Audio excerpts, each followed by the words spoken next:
Officially, I have two published stories. Potentially three. I'm not sure if that third one counts.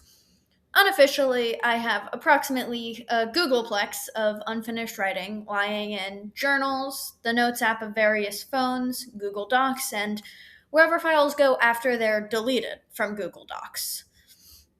The first potentially published work is from when I was in kindergarten. Each student in my class got one page to draw a picture and write about what animal they would be.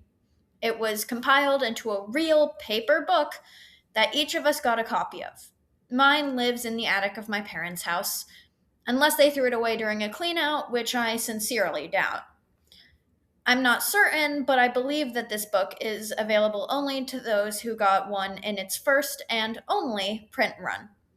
Probably for the best. 5-year-olds aren't the best writers. The second officially published work was when I was 12. The Stone Soup magazine picked me as one of the 5 winners for the 7th weekly Flash contest.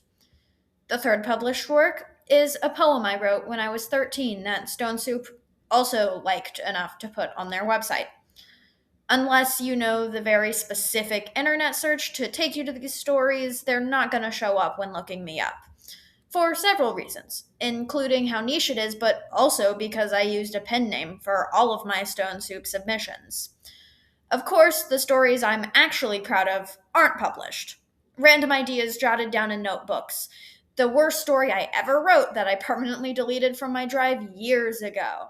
A poem in the one big document of Notes app rambles that I'm scared to show people in case they think it's bad. These are the stories I cherish. Every character for whom I write a story is a little part of myself that I'm learning about, whether or not the story ever solidifies. My Stone Soup story, officially titled Washed Away, was written about an autistic boy. It's not the best representation of the world, but it is what started my journey of learning I'm autistic.